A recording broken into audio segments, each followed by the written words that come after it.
Good morning, everyone. I'm Tom Alston, and we're doing the Secret to Closing More Sales webinar. It's coming to you live. It's absolutely free. I do this as a service to you to improve your sales ability. And please take a pen and paper out because I'm going to give you some statistics and some things that you'll want to write down and make copies of. So here we go. Y'all ready? Let's fire it out. The secret to closing more deals is follow-up. What does it mean? Follow-up is something that continues or completes a process or activity, or in my language, a cycle of action. Start, change, stop. Your commerce, your business, and your everything that you do is dependent upon your ability to see a cycle all the way through to an end. First step, you got to commit to it. Absolutely. Make the decision that you're actually going to do the follow-up, commit to it, and your own personal creativity will follow immediately. It's kind of a magic step. You have to commit to consistently following up to grow your business. Most people in the United States are living paycheck to paycheck and are barely getting by. Pre-COVID, 76% of the people were living paycheck to paycheck. I shudder to think with somewhere between 20 and 30 million people now in the unemployment rolls that that number is probably higher. If you don't want to do something, pay someone else to do it. And follow-up is something that you can pay someone else to do. What is your commitment to growing your business? What is it? Think about that. Customer relationship management. All CRMs are only as good as the people who use them. You have to be, they can tend to be kind of clinky. They require that you actually use them and keep the data relevant and up to date. And they're only as good as the people who are actually doing the data entry. And I'll warn you that you should have a quality control person continually going through your data entry for entry errors, because that's a very big problem. And every CRM is only as good as the information that you plug into it. And the secondary part of that is your quality control. You need one, but you've got to commit to it and learn to use it. I've been using one for, probably 3 decades, and we've actually outgrown it. And I'm a little bit afraid to change to a more well-known, more popular, more robust piece of software, because we have written procedures for everything that we do, and I'm having a hard time confronting the change and going through that period of inefficiency that results whenever you change something. The other key to making sure that the CRM works is make sure that you use it every day. You've got to be organized in your thinking. That's what the CRM does for you. It gives you a place to put everything and to make sure that you actually can use the information. Set aside some time every day for your follow-up. Here's a challenge yourself to see how many clients you can follow up within a period of time. Set aside some time each day. Set an hour from 9 to 10 and see how many phone calls you can make. The key to being really successful with follow-up is never, ever, ever rely on one channel. We make phone calls, we do texts, we do emails, we produce videos. We're constantly flowing down multiple channels. Your desk needs to be clean and organized, especially in this day of video, because people can see in your office, and if you got junk all lying around you, like my office looked for a while we were in the middle of a move, it doesn't produce a good image of you. It's important that you make notes in your CRM to stay on top of things. What I tell my employees is the notes in a CRM are like the memory banks of a company. If you don't keep your notes so that someone else can read it later and it's very definitive, it's like you're robbing the company of the experience that you gain. So make sure that you keep them and don't just hyphenate everything or use codes for everything. If only you can understand it, you've separated yourself from the company and your information. You're treating like your section of the CRM is yours and just for you. It isn't that way. It belongs to the company. We use scripts for everything that we do. Everything. Every outbound phone call has a specific script. If you don't have one, you're going to make mistakes while you do these calls. Make the call anyway if you don't have one, because making a call without a script is better than not making the call at all. After the call, write down what you said. Why do you want to do that? Because you need to be constantly reassessing what worked for you and what doesn't work for you. I used to be a baseball coach, and some of you know that. So everything I do is from the viewpoint of coaching. And you've got to stay on top of that to make it work. Janelle, please turn your camera on so I can see you.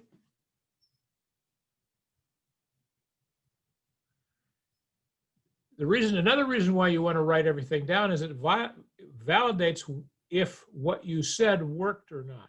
And if you try to do this all with memory with as many phone calls as you handle a day, it's hard to do, especially in my office. People make between 50 and 150 calls a day, depending upon what project they're working on. And it's hard to remember what you said to each person. And that's another reason for the scripts. That's very, very, you're not in the problem. You're not in the call trying to remember what to say. We've tested systems, or we've tested pitches, or we've tested scripts to make sure that we know what works. And we want to train everybody to be able to assimilate that information into their work. Please, Janelle, turn on your picture camera. Now, here's the thing is, but you got to continue to say the same thing until you validate that it's not working. Don't change something until you know for certain that it's not working.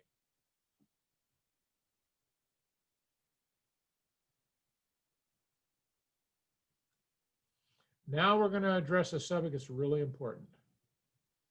We live amongst a population that's not accountable, not motivated, not organized, and not following up. I am absolutely shocked that I'll reach out to someone and ask them for some information, and I never, ever hear from them. In a few slides in the future, I'm going to give you some statistics of what happens in the United States. Secondarily, you need to have someone who will hold you accountable. If you want to engage us to do that, we'll be glad to do it for you.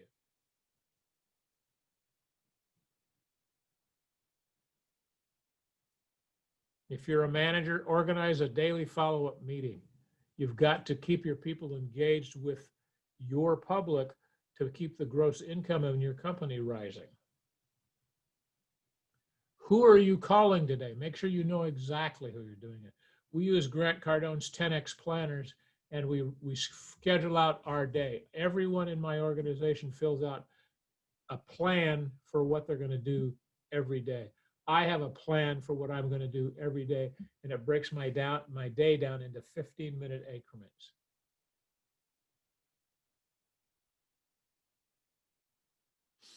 Then you're going to want to know which sales pitches are working, what sales pitches are not working, how much follow-up does it take to get your sold client. Here's a real key. You have to have an unreasonable attitude about follow-up. If you're not getting complaints about following up too much, you're not doing enough follow-up. That's our key indicator. If I'm sending out 1,000 if I'm doing 1,000 phone calls a day and I don't get people complaining about I'm calling too much, I'm going to raise it to 1,500 a day. And if at 1,500 a day I'm not getting any complaints, I'm going to raise it to 2,000 a day. It's just the way that I operate. And I'm going to tell you, if you apply that to your situation, you're going to realize that your customer base will tell you if you're doing enough. Because if you're not getting complaints, you're not doing enough. Now, one of the problems with follow-up is you don't say, hey, when are you going to hire me? Hey, when are you going to send me the check? You know, you've got to have creative ways of doing it.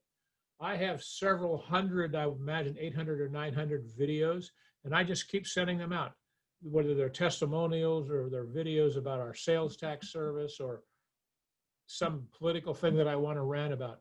I'm constantly outflowing to people and just setting a particle of communication with them. And I will send that out in emails. We'll call people and leave messages. We have a policy that if you call somebody and leave a message, we always follow it up with an email, same day, within the same 3 minutes. Never rely on one channel. If you stop following up on a client, that guy has sold you on the fact that he's not a client. I never believe that to be true. If a guy calls me up and says, don't ever call me again, I say, all right, I won't. I'll just move him forward and I'll call him again in 6 months. That's the unreasonable part about it. You have to nurture your leads. Nurture your sold and unsold customers. So we have a separate area in our company that's constantly calling and staying in contact with our current clients and the guys that have finished their exemption process. And I'm talking to you about my sales tax company. And we stay in touch with them. And we just, who do you know? Who can you recommend? When are you buying another airplane? When are you buying another boat?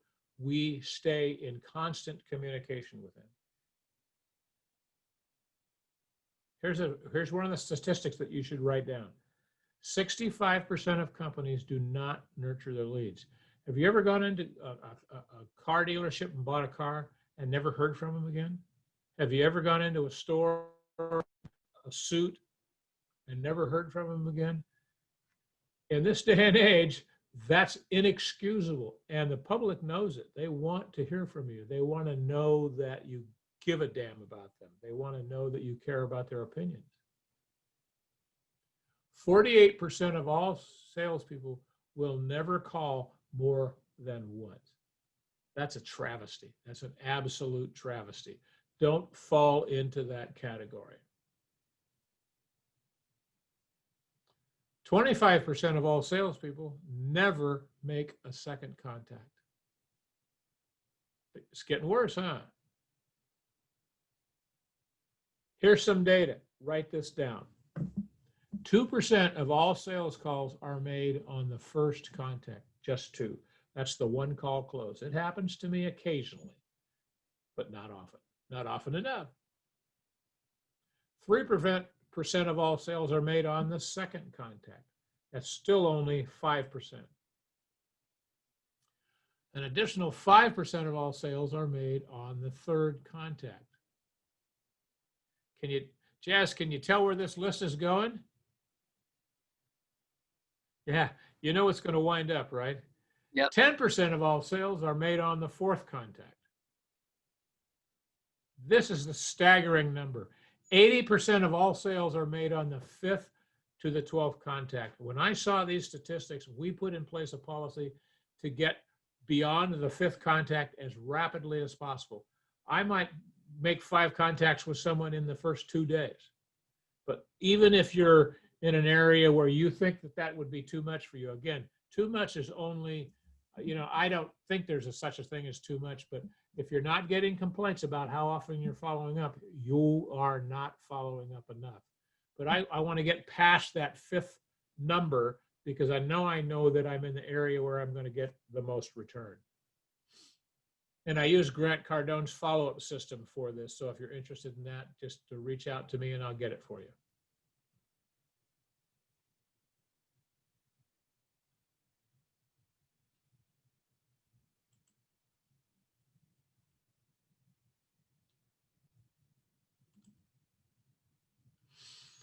Here's something that may be of interest to you.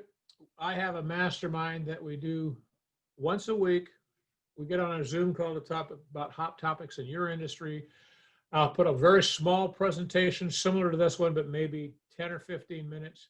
And then everybody that's on the mastermind can talk amongst themselves and interact with us. And the reason why I have create a subject for that particular day is that I want to give you an area to think about and to create questions on, and it's your opportunity to work with other people live. We charge just $149 a month, and I guarantee you your sales and your closing will go up. And just reach out to Dallas in the chat and just say yes, and Dallas will reach you and get you hooked up.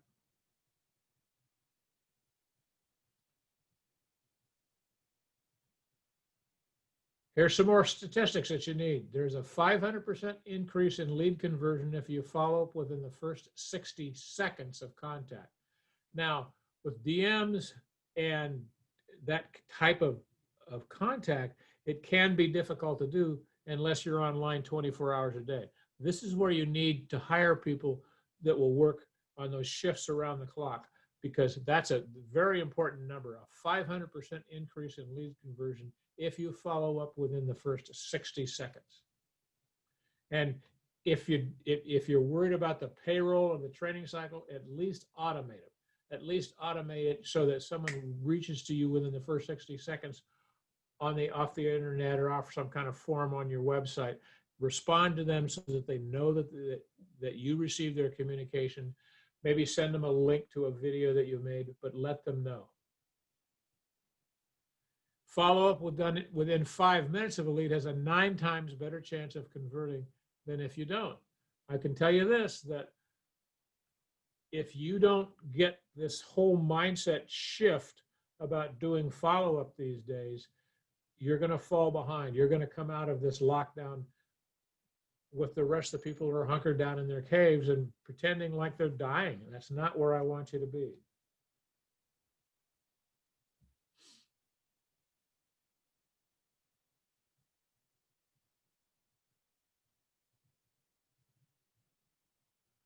The first title of this thing is you should read Grant Cardone's book, If You're Not First, You're Last. It's a simple read. I did it I read the whole book in our video book club, which you can get on for $100 a month. And I read certain books. Right now I'm reading The Equality of Police, a book that I wrote. So if you're interested in that, just let Dallas know. Just let her know through the chat. If you're the first one to get to someone, you have a 248% chance of closing them. And you might be the greatest salesman in the world, but if you can't close, it doesn't help. You've got to be able to close a sale. You sell people with emotion, you close them with logic.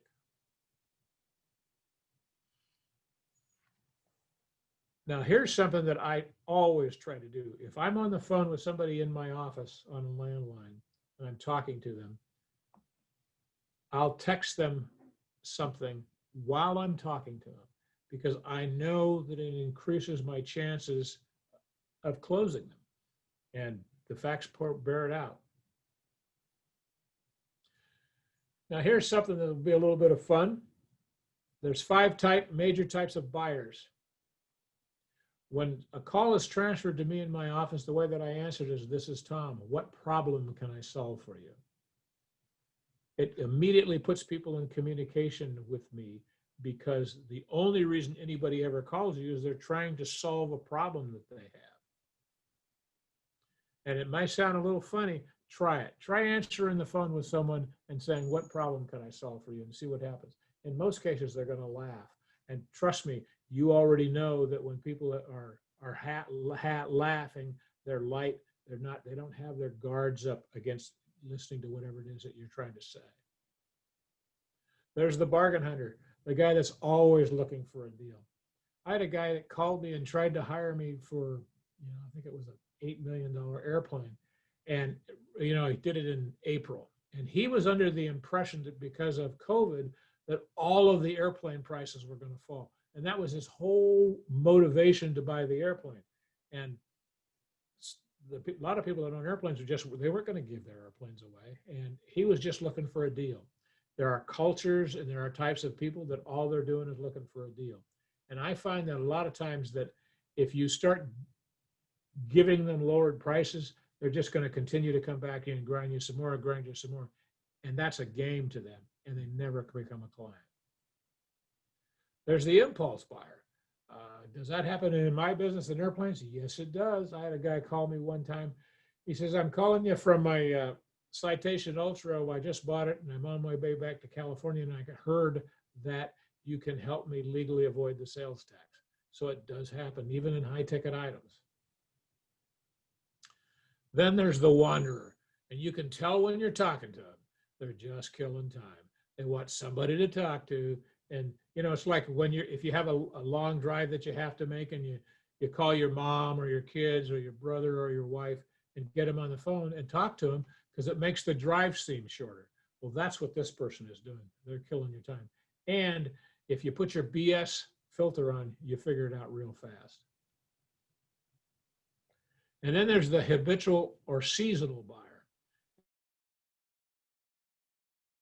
And this statement for me is the habitual buyer. I have guys clients of mine that buy airplanes twice a year or 2 times every 3 years. They're always buying because they're always upgrading their mission statement or what they want to have. And once they've got to the point that, hey, I can have a $5 million airplane, and they get used to that, and that becomes the new normal. Now I want an $8 million airplane. Why? Faster, bigger, more rooms, toilet, kitchen, beds. So those are the 5 major types of buyers. Why don't people buy from you? They're not qualified. They have personal reasons that they can't disclose, and that is the hidden objection.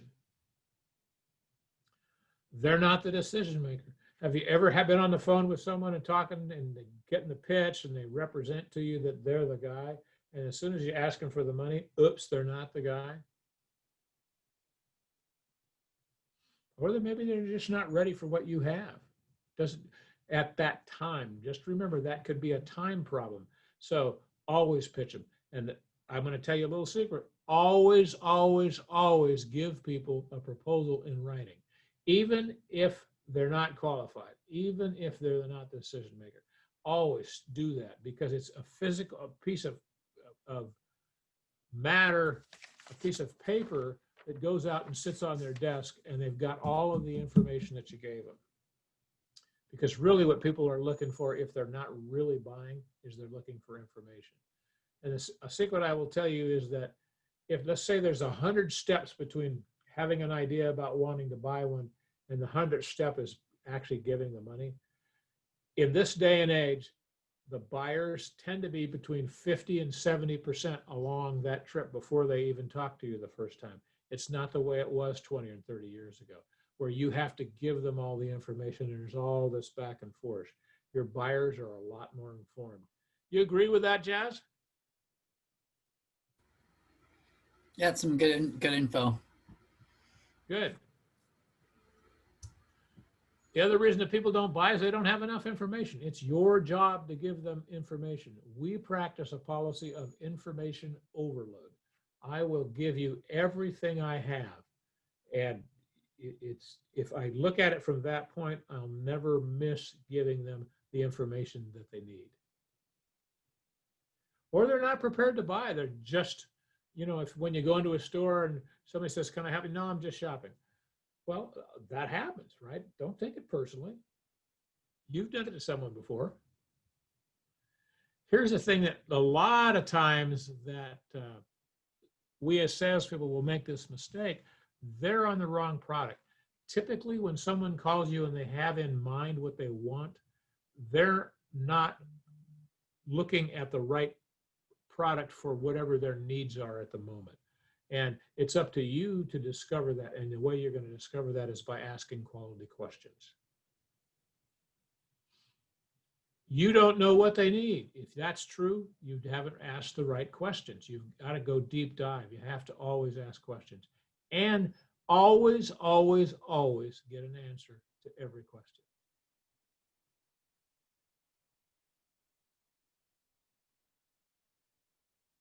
Typical mistakes. You never make the follow-up call. You can't let this happen in your space. It's deadly for you. It's deadly for your company. All right. You cannot not make the follow-up calls. No matter how you feel that day, you can't do it. You can't make a decision not to do it. You're not doing your job. The other mistake is you didn't make enough follow-up calls or contacts. It doesn't always have to be calls. You can send a text to the cell phones, and you can send emails. I'll give you a couple of pieces of information. Almost 99, between 98 and 99% of emails are never opened. You can pretty much decide that people don't see your emails, but you've got to continue to send them out, because that person could be the 1% or the 1.5% that needs the information that you sent to them via email.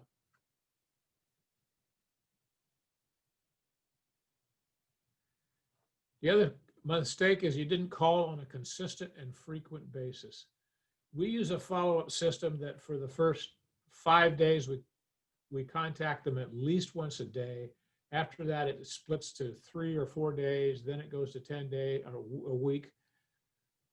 And we do that for, I don't know, I think it's about 4 or 5 weeks, and then it goes on monthly. But we never go longer than 30 days in the first year.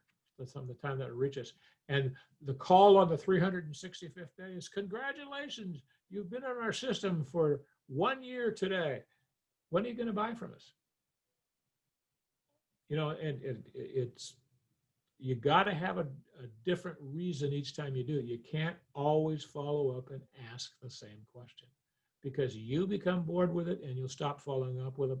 Or worse than that, your prospect becomes bored with it and they stop listening to you. That's why we never wait too long to make a follow-up call. The only time we put distance or space between a follow-up call, if a guy says, don't ever call me again. Okay.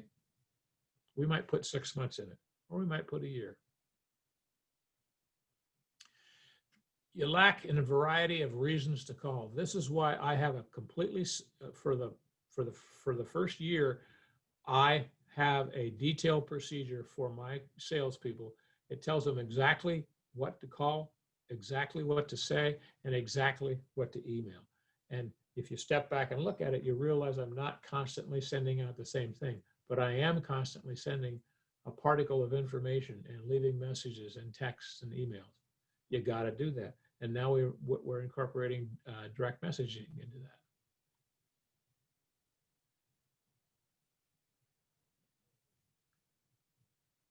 Lacking purpose in the follow-up call. Here's the thing that can be dangerous if you have a follow-up system like that. Someone becomes rote about what they're doing. They just call it up and, hi, I just wanted to check and see if you want to schedule a Zoom call. You know, you gotta have the intention every time you make a phone call of closing that client. You've got to have that intention, and you've got to have the confidence that you can know you can do that. And you can't, because people don't, you know, everybody knows that somewhere around 90% of the time you're making phone calls, you're just leaving messages. Absolutely. We all know that. Don't get bored with it. It's part of the deal. Never make a phone call and don't leave the message. If you do that, you might as well not call them. That's an important thing. Just because someone doesn't answer the phone doesn't mean you don't have a message that you should leave them. Even if that message says something as simple as, I just sent you an email, please take a look at it. You got to create a little bit of mystery to get them to go over that. Another mistake you can make is not asking for referrals. When we are doing outbound calls for these webinars, the secondary part of that call is always we ask someone, who do you know? We're always looking for referrals. Another deadly mistake is you're not using a CRM. I have absolutely no idea how anybody could possibly follow up on as many people as we do, because it's in the thousands, without using a CRM that tells you the next time and kind of pre-calendarizes everything for you. I don't know how people do that. Even a guy as old as I have, grew up with pencils and paper. I couldn't do it. So follow-up tools, the phone. Always, if you can, get a text. Email, and we've talked a little bit about emails. Handwritten letters. I was at an event in January or February of this year, and the guy presenting on the stage was one of the #1 digital marketers in this country. And he said the most successful way of following up with people is snail mail right now. People have become so immune to the influx of emails and texts and phone calls that that the whole value of a handwritten letter, it's so different. I know I used to go to my mailbox and I'd have this much stuff every day, and I'd open it up over the garbage can and throw it away, and gradually, that's how I went through my mail. Second. Okay. Now, when I go to my mailbox, there's almost nothing in it. So that raises you to the top of the visibility list. And even if it's a simple thing like, thanks for communicating with me, but I'm going to tell you that there's power in actually handwriting something, actually putting a stamp on it, and using the post office to deliver the mail. Personal visits. Now we do personal visits over things like Zoom and GoToMeeting and stuff like that. This is all going to end. Things are going to go back to where, and I think the public is going to demand it here pretty quick, that the lockdown stops. Have you ever heard of the apology contact? I apologize that I haven't given you enough information that you can make a decision to hire us. Try it sometime. If you want some help with that, you want a script about that, let me know and we'll send you a copy of what we use. Chaz, you ever tried that one? I've tried a lot. Have you tried that one? Oh yeah, it's a good one. I don't think it was as a strategy as I was actually apologizing, but I like the strategy. Say, Courtney, turn your video on so I can see you, please. The other follow-up tool is videos. I personally like making videos, so I send out videos every day. It's real simple. Make a video, drop it on YouTube, get the link and send out the link, and you're not blowing up people's email systems with that, and they'll appreciate it. Social media reach, DMs. DMs are becoming more and more important every day. Dallas, how many DMs did we send out yesterday? Yesterday, almost 1,000. Okay. So That's like how important. something. That's how important it is to us. Sending a photo. I will tell you that somewhere in the early process, like maybe this, I think it's the third contact that you're making with someone in your follow-up system, we do that with a selfie that we shoot on our phones. Hey, I just wanted you to put a face to the name, let you know that I'm really interested in doing business with you. Try it. The other thing that Ryan Dice was talking about, the social media guy, was doing a newsletter. Now, this takes lots of discipline, and if you're an employee of a company, you're not going to have the motivation to do it as you would when you're working for yourself. But those are all the follow-up tools that we use. Courtney, do you have any questions about where we're at or what you've seen so far? Just go ahead and unmute yourself. I do not have any questions. Thank you. Okay.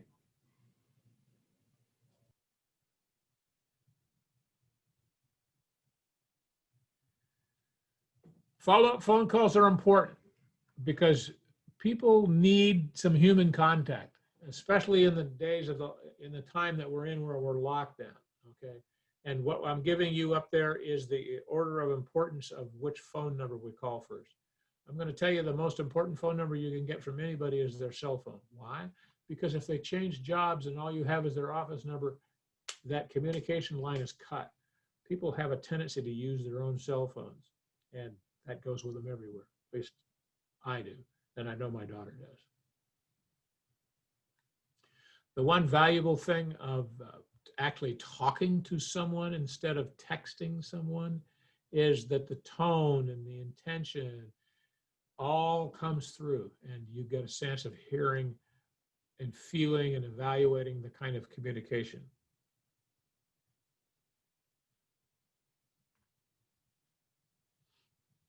Always have a clear and concise reason for calling. Always tell people very early on what your intention and what you're trying to accomplish in that call is. They'll appreciate it.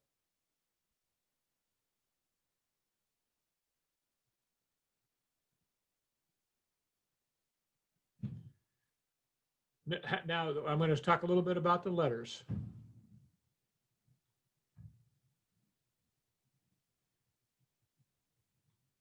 Including a special offer doesn't necessarily mean a discount, okay? Because of the proliferation of Amazon, everybody thinks that everything has to be at the cheapest price, fastest delivery, and that's the only kind of special offer there is. My special offers raise the price. My special offers expand the service. Why? Because they work.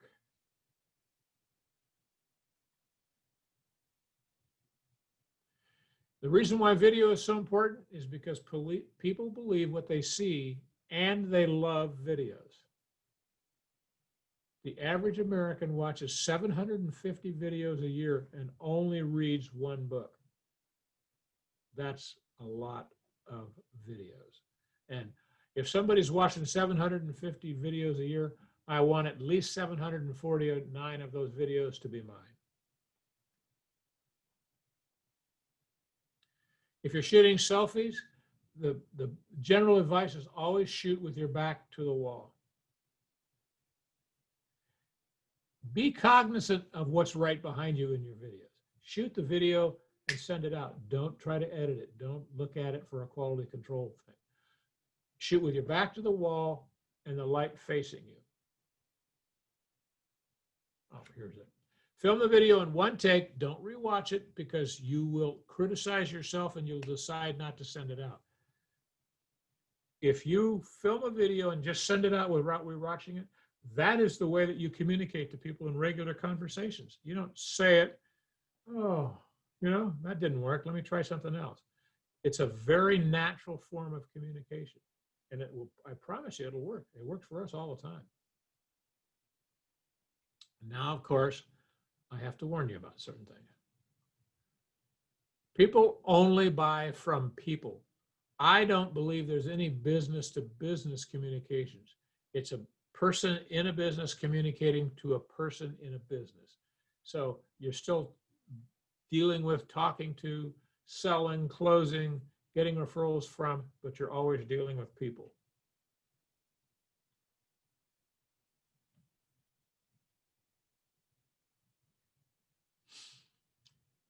The CRMs will help you make little notes, get to know things about people, put them in your memory.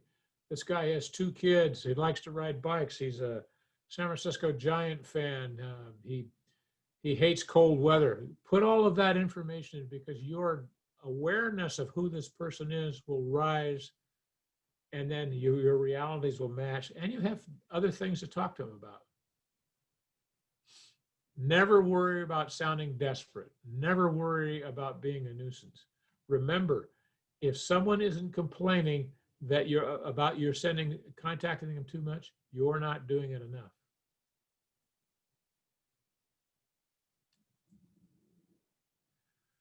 I never worry about letting people know that I'm hungry for their business. Why? Because I am. I always want more clients. I always want more income. And I know that our service in the aviation industry is the #1 service. In fact, we're so confident in our service now that we're making a special offer. If you hire us to help you with the sales tax and we fail, we'll pay your tax. That's how confident we are in what we're doing. And if you know of anybody that's interested in those kind of claims, just call me or type something into the chat with Dallas.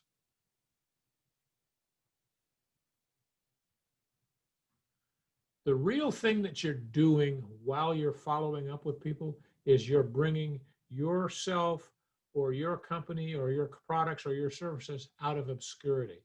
Because the number one marketing problem that businesses have is obscurity. People just don't know you.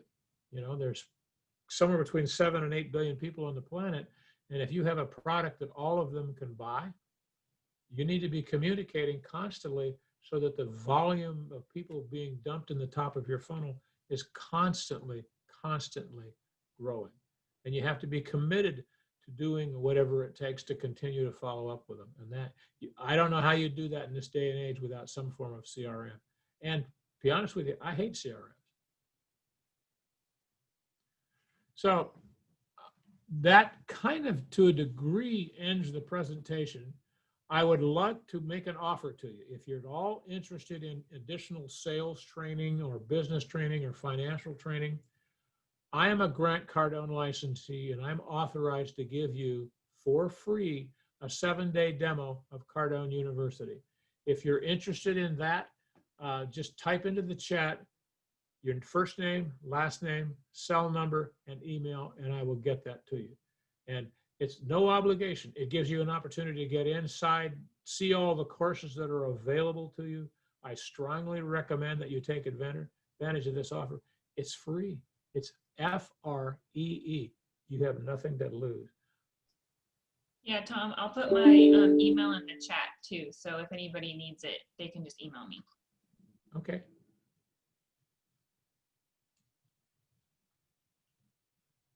Grant Cardone is the #1 sales trainer on the planet. He's the #1 real estate guy on the planet. He's the #1 business guru on the planet. And this is a genuine offer that I've hooked up with him just for you. So get involved with us. And at this point, I'm going to tell you about something that I'm getting. It's an offer that I'm going to make to you. And I haven't even put this ads or anything together.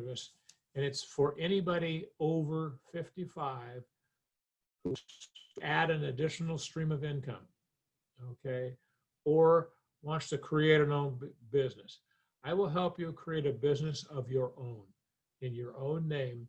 And part of what's going to come to that is you can have access to Grant's, all of his products. You can resell them, and the deal is awesome. You make good percentages of it. They'll set you up with an account that you can refer people to and get commissions off of it. You can deliver training. You can do like the webinar that I've done today. And once you become one of their licensees, it cost me, I was one of the very first ones, licensees, and it cost me $25,000 just to buy into that. And I can get you I can get you to become a Grant Cardone licensee for just $5,000. So I put together a package for $9,997. It includes the $5,000 that goes directly to Grant Cardone, and I don't get any commission off of that. And the $49.97 balance comes to me. And what you get when you sign up for this program, that's less than $10,000. You're in business for yourself. You can write off a lot of the things that you're doing now that if you're a W-2 employee for someone else, you don't have access to. Okay. It gives you a hedge against being laid off, or a hedge against reduction of hours or reduction of opportunity. And I will personally be your coach to get you through that. We'll sit down together. We'll have a meeting.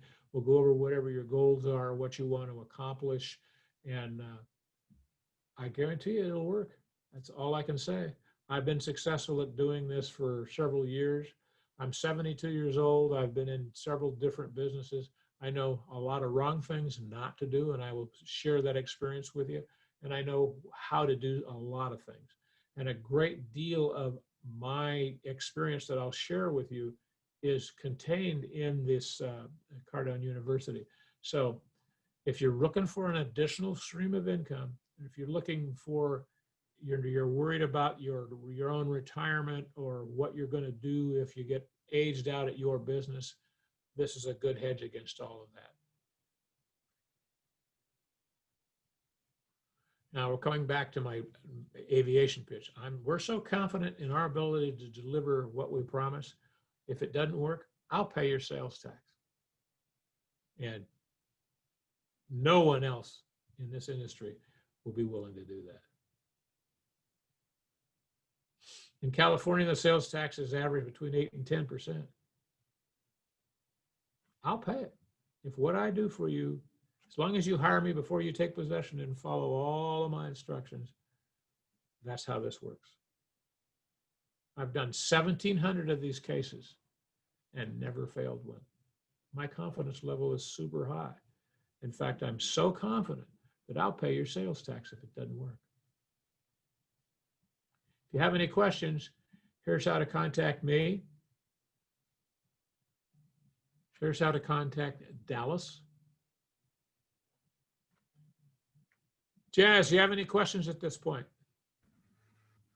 No, good info, not specific questions, but I think you and I have a fun chat sometime. So I think it'd be a fun interaction to have. When would you like to do that? Later in the day is better for me because my boss is on the East Coast. Why don't we look at something for next week? All right. So did you get Dallas's email address in the chat? Yeah, did. he gave me all Just his- reach out to her. She has my calendar and she'll give you time, and I'd love to do that. The one thing I'd like to ask you before you go is, what did you get out of today's session? What was the best takeaway for you? So for me, I think it's really underlining the way I work. And one of the things I wanted to mention, you said if somebody says, don't call me ever again, I've heard that. They didn't say you couldn't email them or text them or write them a letter or do other things. So don't just think you have to put them off for 6 or 12 months. They ask you not to call. You can reach out other ways. And I've had people come around. So sometimes, like after one of the times I had somebody on the phone, they were really mad at somebody that wasn't me. We dropped the ball. Previous person, they were really mad. They said, it's not your fault, but I never want to hear from you ever again. So I sent an email and basically did the mea culpa, apologizing, and it made a difference. And the person realized that, hey, maybe it's okay if I talk to this guy, even though the previous person really messed things up.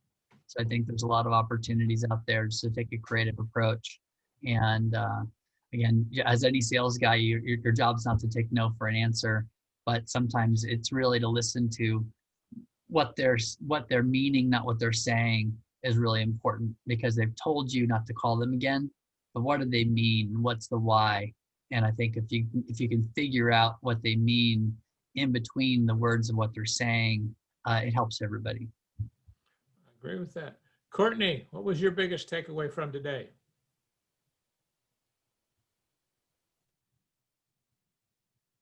You have to unmute yourself.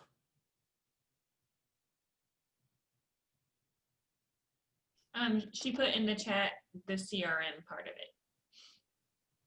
I heard what you said, but what exactly about the CRM got your attention the most?